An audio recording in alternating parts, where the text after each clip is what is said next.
সমস্ত পরীক্ষার্থী, শিক্ষা ব্যবস্থার সঙ্গে যারা যুক্ত এবং পশ্চিমবঙ্গের মানুষ এটা উপলব্ধি করেছেন যে এই সরকারের আমলে, এই সরকারের তত্ত্বাবধানে মেধার মর্যাদা দিয়ে কোনো স্বচ্ছ নিয়োগ সম্ভব নয়। পরীক্ষা ব্যবস্থাকে সম্পূর্ণভাবে কলুষিত করে দিয়েছে তৃণমূল কংগ্রেস। একটা সরকার যেখানে সর্বোচ্চ আদালত সুপ্রিম কোর্টে হলফনামা দিয়ে বলছে যে দুর্নীতি হয়েছে, দুর্নীতি আমরা করেছি, তারপরে সেই সরকারের কাছ থেকে, তাদের বিভিন্ন সংস্থার কাছ থেকে কি প্রত্যাশা করা যায়?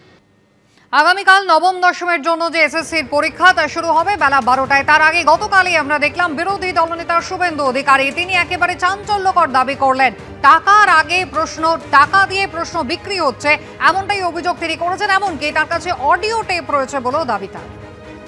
মমতা প্রশ্ন বিক্রি করবে। আমি অডিও রেকর্ড পেয়েছি, 50,000 টাকায় প্রশ্ন পাওয়া যাচ্ছে। বসিরহাট থেকে আমি অডিও পেয়েছি। এটা এসএসসি এই পরীক্ষার 7-14 ইয়েস। ও জানে ওএমআর এ হাত দিতে পারবে না। চোর মমতা প্রশ্ন বিক্রি করবে, তার ভাইপো মাল তুলবে। সুজয় কৃষ্ণ ভদ্ররা ছিল, জীবন সাহারা ছিল, এবার আরো কিছু নতুন এজেন্ট দিয়ে করবে। বিরোধী দলনেতার এই চাঞ্চল্যকর দাবি, যার পাল্টা সুর চড়িয়েছে শাসক দল। শুভেন্দুবাবুর কেন্দ্রীয় সরকারের যে নির্বাচন পরীক্ষাগুলো হয়েছে সেগুলোর অনিয়ম জানেন কি? ভয়ঙ্কর সব অনিয়মগুলোর অভিযোগ উঠেছে। ফলে একটার সবে কেন বিভ্রান্তি তৈরি করছেন? এতগুলো ছেলে মেয়ে চাকরি পাবে, একটা পরীক্ষা আসছে, পরীক্ষাগুলোকে তো বাদ রাখুন এই রাজনীতির থেকে। আর এরই মধ্যে প্রশ্ন ফাঁসের মিথ্যে অভিযোগ তুলে সোশ্যাল মিডিয়ায় পোস্ট করার অভিযোগে এক ব্যক্তিকে গতকাল গ্রেফতার করেছে পুলিশ। ধৃতের নাম অরিন্দম পাল।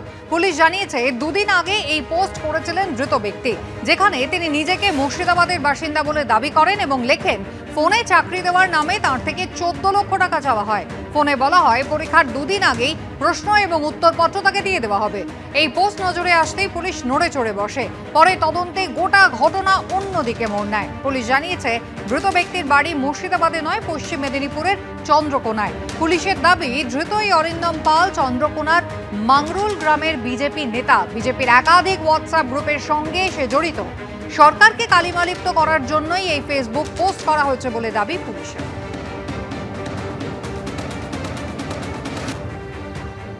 পুলিশের কাজ ওইটাই করা, পুলিশের কাজ মমতার সেবা করা, ডাক্তার সোরেনদেরকে পিটিয়ে মারা, সুবল সোরেনদেরকে পরোক্ষভাবে মৃত্যুর জন্য দায়ী এরা।